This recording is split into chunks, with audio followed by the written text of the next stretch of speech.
Muy bien, volvemos con estos conversatorios históricos de Dar Vuelta al Viento.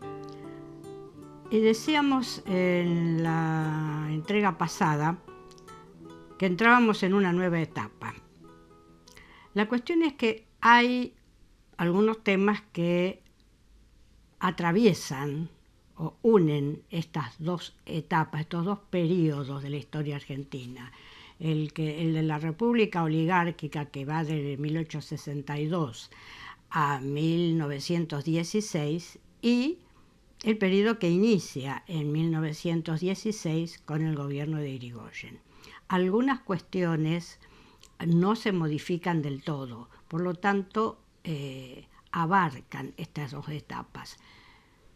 Y como considero que para terminar con esta visión de la Argentina potencia, de la Argentina esplendorosa, nos falta algo muy importante, y que es el negocio de la trata de blancas. Algunos han escrito y han dicho que en nuestro país no era lugar de explotación de las mujeres, simplemente que era un mercado de concentración y paso hacia otros países. Como si fuera solamente eso, no estaría mal, realmente. De cualquier manera, eso es una vil mentira. En nuestro país la prostitución se desarrolló y bastante. La trata de blancas también. Si vamos al origen de nuestro país, ya durante la colonia, en el barrio de Mataderos, en esa enorme pobreza, miseria prácticamente, de la gente que se amontonaba allí, es lo que veía Belgrano cuando trazaba sus planes económicos para dar trabajo a esa gente con el desarrollo de la agricultura y de las artesanías e industrias de lo que se produjera. Pero claro, a Belgrano no se le dio tiempo ni posibilidades para aplicar sus proyectos económicos. Esos barrios, después de 1810, de la Revolución, hasta 1820 y después, se extendieron en población, y esas orillas, esos suburbios, siguieron siendo refugio de contrabandistas. El contrabando estaba muy extendido en el tiempo del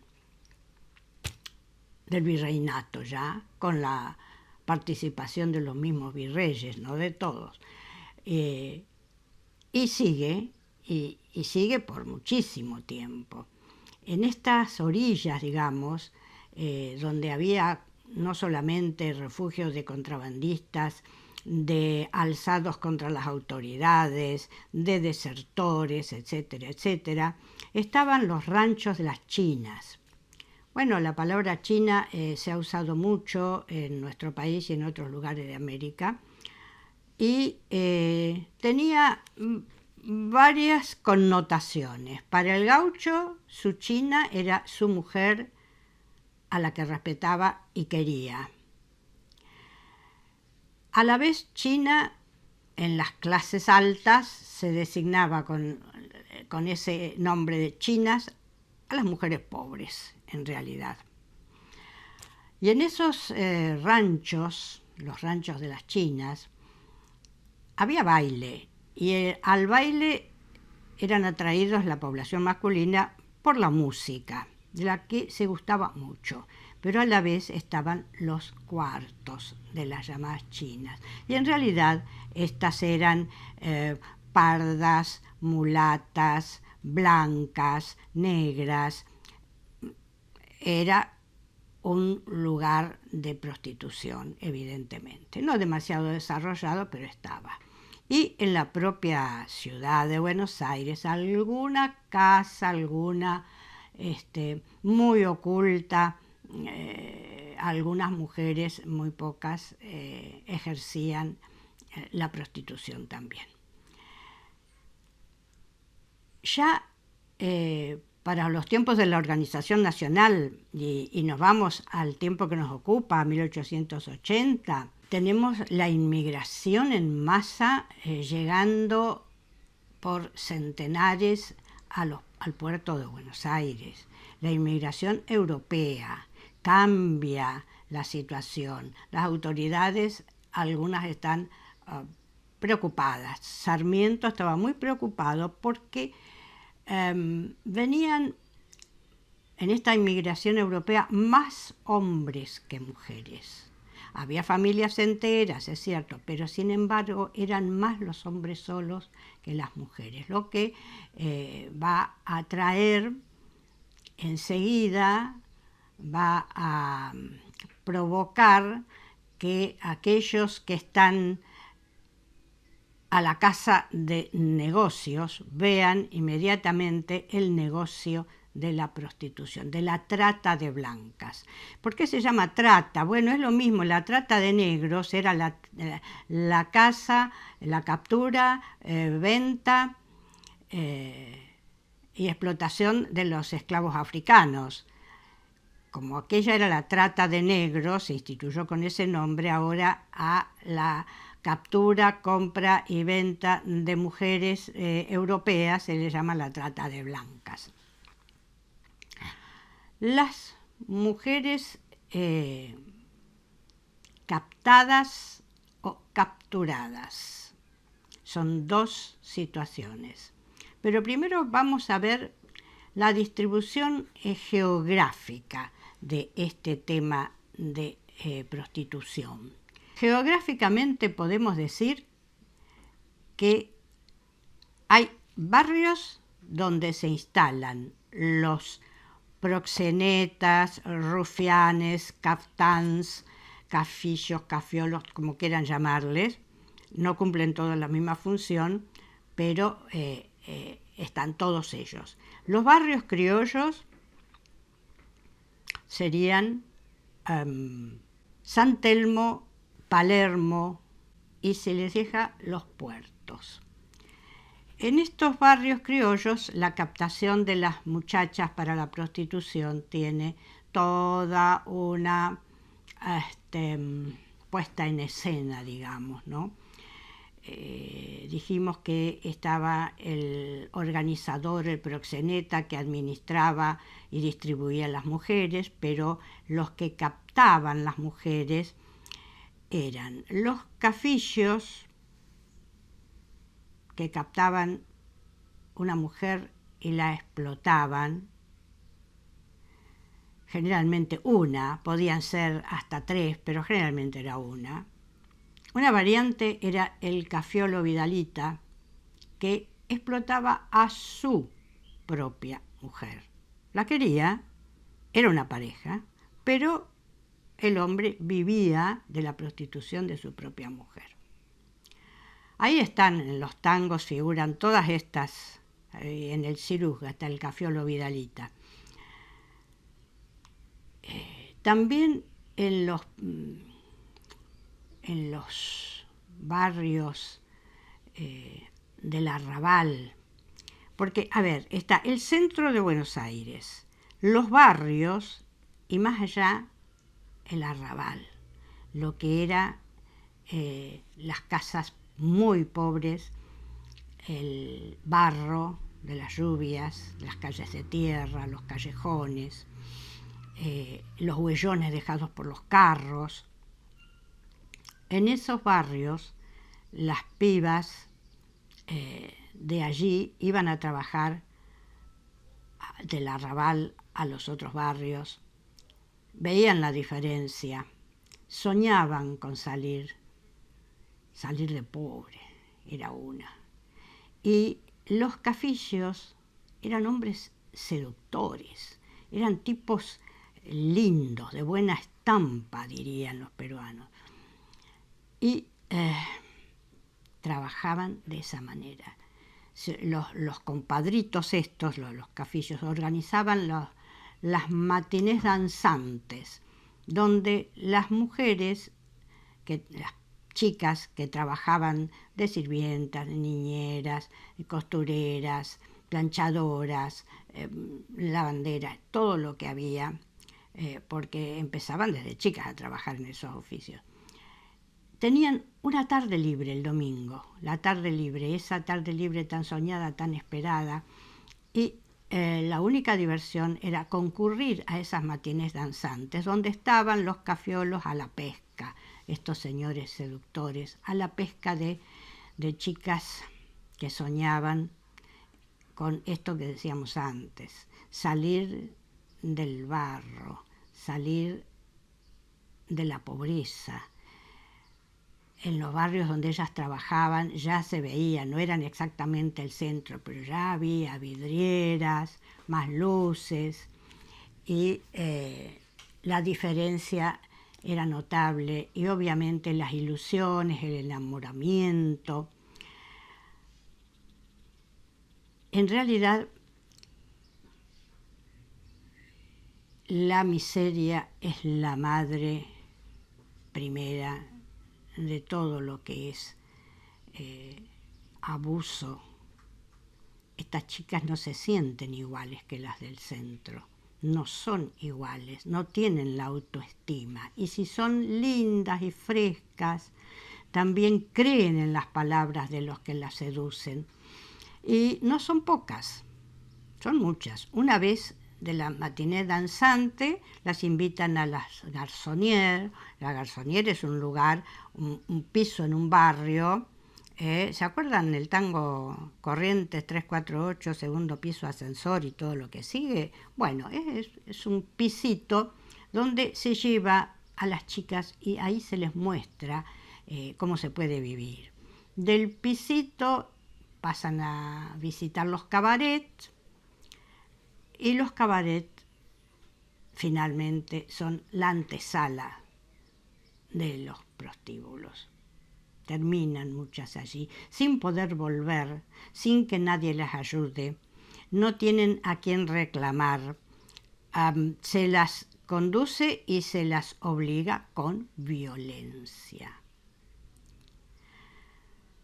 Y esto en todas las modalidades, porque estamos hablando de la modalidad criolla, ¿sí? Ahora vamos a hablar de otras modalidades. Pero siguiendo con los barrios y con el tiempo de 1880, más o menos, 70 y tantos, 80, donde está, como decíamos, el aluvión inmigratorio europeo, se distingue lo que se llamaba el fangal del Temple, el Temple, la calle del Temple, y que realmente abajo era un fangal, donde estaba el Café Cassoulet, fundado por el señor Cassoulet, el francés, y que tenía una puerta secreta por donde escapaban los señores bien y los funcionarios cuando irrumpían en ese lugar las razias policiales. Con esta figurita tenemos todo el contexto. El barrio de Montserrat, antiguo barrio de residencia de los esclavos negros, barrio candombero, en la calle del Pecado se amontonaban los prostíbulos. El barrio también, lo mismo pasaba en el barrio de Obras Públicas.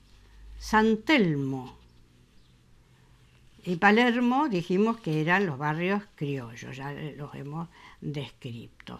Después tenemos la gran inmigración, se refugia los hombres solos en los prostíbulos, en los burdeles de Constitución, y La Boca es el lugar específico para los, lo manejan los macros, o sea, macro también es el nombre de los proxenetas polacos. El barrio de La Boca, donde al lado de las cantinas están los cafés de camareras, y al lado de los cafés de camareras le siguen uno al lado del otro los prostíbulos. Allí bajan los, y al puerto, por supuesto, de Buenos Aires, ahí bajan las decenas, centenas de marineros. No se olviden que es el tiempo donde aumenta, donde prospera la exportación de cereal y de carne. Cantidades de barcos llegan a cargar carne y cereal, y cantidades de barcos llegan llenos de todas las mercancías, productos de la industria que se compraba a Europa. O sea, recordamos, vendíamos materia prima y comprábamos los productos industrializados. País dependiente. Y este negocio de la trata de blancas va a florecer precisamente a través de esta situación. Estos lugares, esta distribución, ¿sí?, de la prostitución según quienes manejaban, estaba perfectamente acordada y sostenida por las autoridades del momento, ¿no?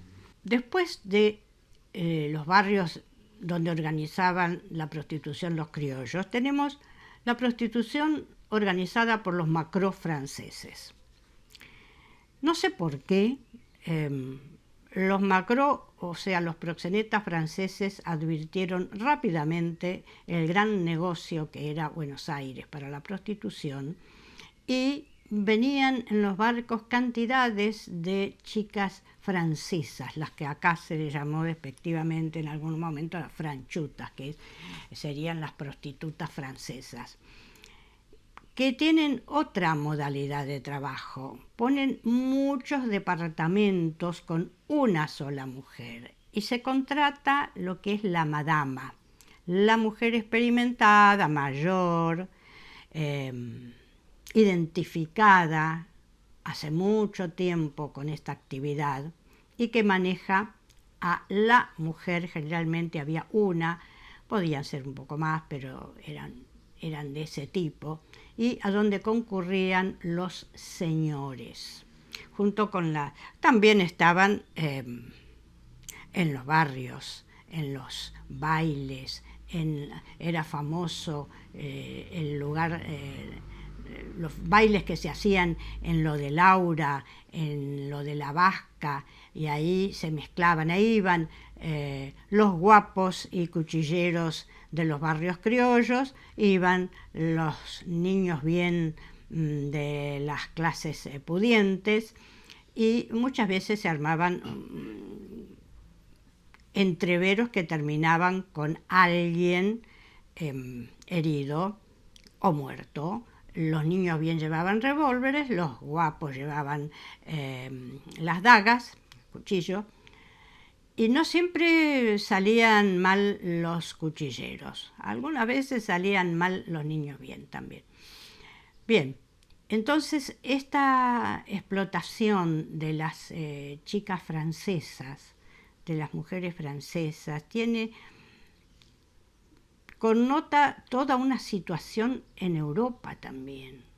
¿Por qué es tan fácil contratar? Está bien el engaño, la promesa de trabajo en América. América es para los europeos que no conocían la situación, algo así como el lugar de enriquecimiento. No sé si viene desde los españoles, que se llevaban todo el oro y la plata, pero era como venir a hacer la América, y ese era un argumento que también se usaba para captar a las mujeres. Cuando estábamos hablando del barrio de La Boca, ¿sí?, cuando estábamos hablando de la prostitución organizada por los kaftans polacos, eran judíos polacos, tenemos que decir que hay lugares clave que serían como los ejes de la vida nocturna. Junín y Lavalle, Suárez y Necochea eran los lugares de concentración de la diversión nocturna en esos barrios. Bueno, queda entonces agregado allí. Y dijimos que los caftans polacos se distribuían también en Constitución, en La Boca, se ocupaban de los inmigrantes. ¿Quiénes eran estos polacos? Es muy llamativo, tenían una forma muy especial de conseguir las mujeres, de capturar, porque eso es una verdadera captura. Formaban parte de la comunidad judía de Buenos Aires, de la que después fueron expulsados, por supuesto. La gente de bien de la comunidad judía, la gente honesta de la comunidad judía no vio, por supuesto, con buenos ojos este negocio de los caftán polacos, de los macro esto. ¿Y cómo era? Empieza con una sociedad que es denunciada ya en 1878 por un diarucho, ¿no? Eso que se llama Pasquín, que denuncia que se ha formado y está actuando una sociedad que se llama Varsovia, que después se va a dividir, Varsovia y Cracovia, y que finalmente va a terminar en una sociedad que se llamó la Zui Migdal. Y fue famosa porque en 1930 fue objeto de un gran juicio con mucha repercusión. La Zui Migdal tenía un método muy particular. Reclutaba muchachos bien presentados entre la comunidad judía. Ellos formaban parte solamente de la Zui Migdal solo con ese trabajo. No formaban parte de la dirección, ni del uso de las mujeres, ni se enriquecían con el producto. Viajaban a Polonia y a Hungría, principalmente a las aldeas miserables, pobrísimas, donde se arracimaban las familias judías perseguidas por los pogroms, con muchos hijos y realmente con una pobreza añeja. Allí venían como parte de la colectividad judía, con dinero, en busca de esposas. Entonces ubicaban a las chicas que tenían posibilidades según su físico y hacían el trato, a veces directamente con el padre, hasta se llegaba a firmar un contrato, pero no de compra de la mujer, un contrato de casamiento. El muchacho se casaba con la chica y emprendía el viaje de vuelta a Buenos Aires en el barco, la luna de miel, con comillas, luna de miel, a la que la chica ni siquiera se imaginaba. Estos muchachos, a diferencia de los franceses, no tocaban a las chicas. Las chicas llegaban a Buenos Aires vírgenes. Ahora, ¿cómo era? Llegaban de a 10, de a 12 en un barco. El hombre las entregaba a quienes eran encargados de recibirlas y volvía a emprender su viaje a otras aldeas en busca de otras muchachas. Las que no llegaban a Buenos Aires, perdón, las que llegaban desembarcaban en el puerto de Montevideo. De Montevideo, parece que había menos problemas en Montevideo, pasaban por Colón, pasaban el río por Paysandú a Colón, y de Colón viajaban en automóvil, pasaban algunos días a veces en San Nicolás y después recién llegaban a Buenos Aires, donde las entregaban a el proxeneta que iba a manejarla. Ustedes imagínense estas pobres muchachas, lejos de su país, lejos de su familia, absolutamente solas, sin hablar el idioma, sin que nadie las ayude. E iban a parar después de unos días de ablandamiento, donde eran amenazadas, por supuesto, al mercado. Luego mercado, así como ustedes tendrán alguna imagen del mercado de negros esclavos, que era un tablado al aire libre donde se exhibía a hombres y mujeres desnudos y los esclavistas iban a comprarlas. Bueno, en Buenos Aires había lugares, casas, donde se organizaba el comercio de estas mujeres recién venidas. Había una sala con un tablado cubierto por una cortina, la cortina se desplegaba y las madamas, los proxenetas, los rufianes, toda esa organización se lanzaba sobre la pobre chica desnuda para palpar sus carnes, ver sus dientes, ver su pelo. Era una cosa. Y finalmente se remataba. Ese era el remate. La chica era llevada a un prostíbulo, obligada. Pasaban unos días, había mujeres que se ocupaban de presentarle el panorama de que de allí no tenían ninguna salida. Las que lograban escapar, ya sea polaca, francesa o criollas, las que querían salir y lograban escapar, no podían. La organización de la trata de mujeres era tan completa que los hoteluchos, los hoteles, los barrios, por supuesto la policía, los jueces, todos, estaban en perfecta combinación para que la que se escapaba fuera de una u otra manera de vuelta a su lugar.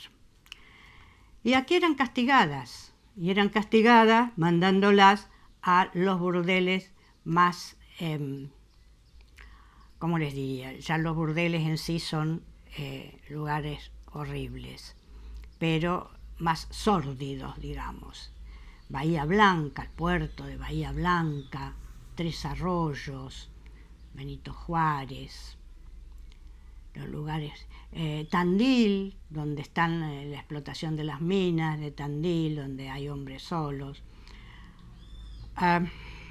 Y el lugar peor de castigo, donde también mandaban a las prostitutas envejecidas, deterioradas, era Ensenada. La Ensenada de Barragán, acá nuestros vecinos. Y allí estaban los prostíbulos más sangrientos, por decirlo de una manera, a donde mandaban, no solamente estaban las mujeres castigadas, también había otras, pero ese era un lugar de castigo, así que imagínense cómo sería el lugar. Todavía hoy alguna gente mayor recuerda los lugares. Yo no recuerdo el nombre de la calle, pero todos los que viven en Ensenada conocen esos lugares. Eran famosos. En cuanto a otros puntos del país, tengo que decir que el esplendor prostibulario de Rosario era solamente comparable a la imponencia de la arquitectura de la Bolsa de Comercio de Rosario. Ambas cuestiones son testigos de la opulencia y del florecimiento de la oligarquía terrateniente del lugar, realmente. Nuestro país tiene una larga trayectoria en la comercialización de mujeres para la prostitución. No es cierto que fue un lugar de paso. Y lo fue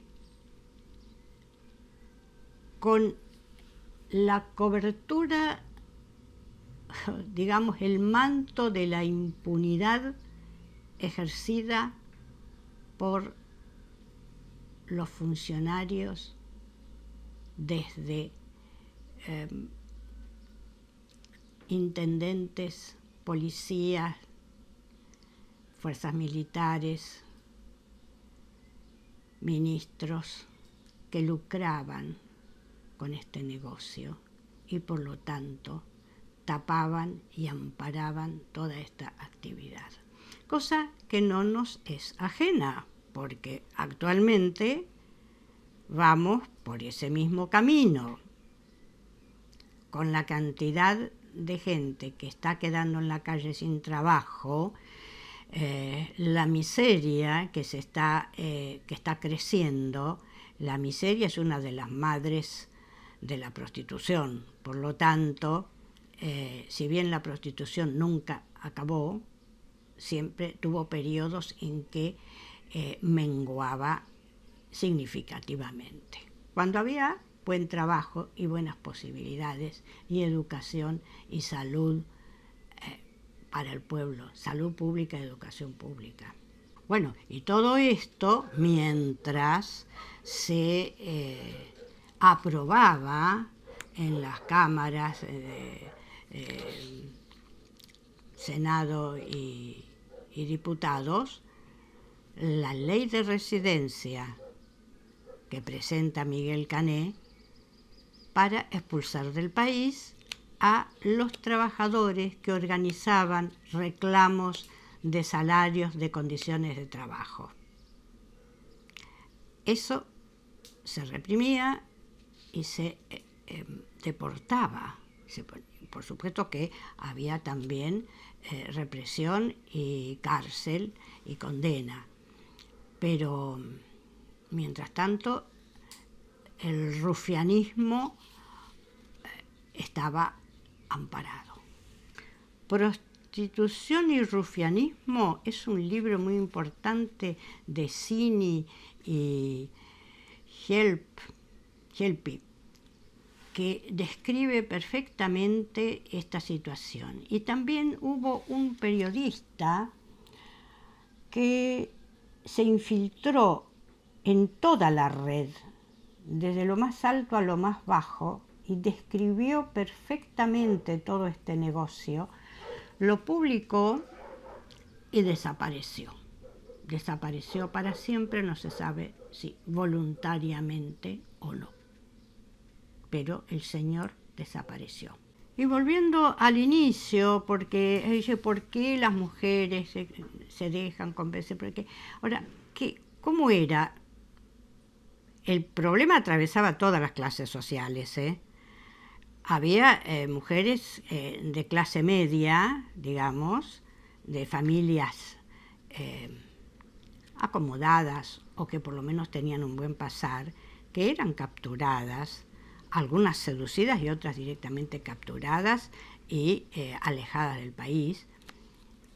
Había mujeres de clase alta. Hay una novela de Manuel Gálvez que se llama Nacha Regules y que es la historia de Nacha Regules, que es muy interesante, es muy buena novela. Es la vida, cómo se intenta el rescate de Nacha Regules y cómo ella no puede salir más de esa situación. Después de algunos años de estar en ese ambiente, es muy difícil, porque la mujer, para ejercer ese, no puedo decir trabajo,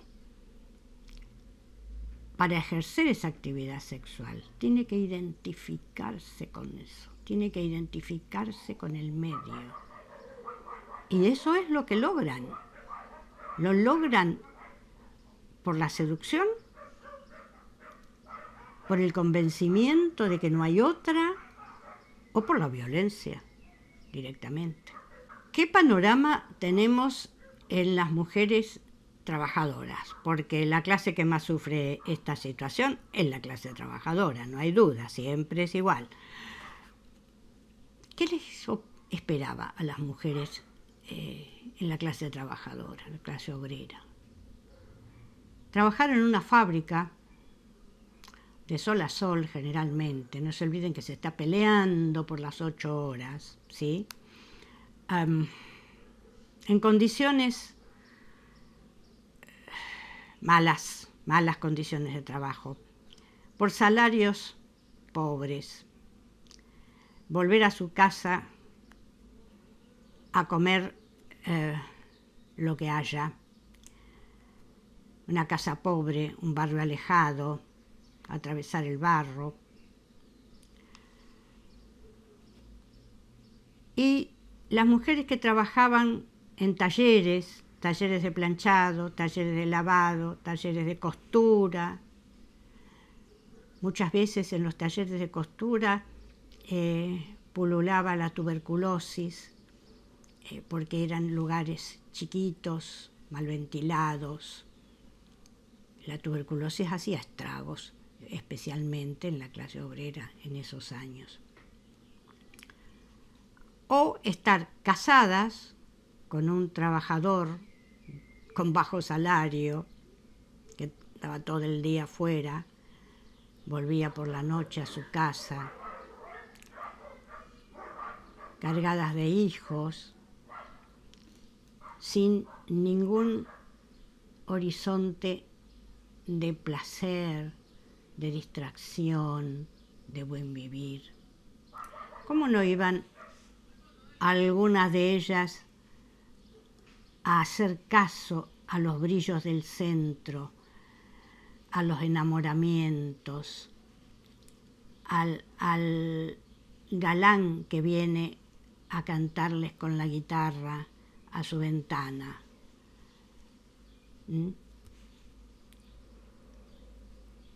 ¿Cómo no van a tener ilusiones de tener una linda ropa? Realmente, vuelvo a decir como antes, la miseria es una de las causas más importantes de la prostitución. Y esto es lo que pasaba en aquel tiempo, el tiempo de que nuestro país era toda una potencia, toda una maravilla a la que nuestro querido presidente Milei quiere volver.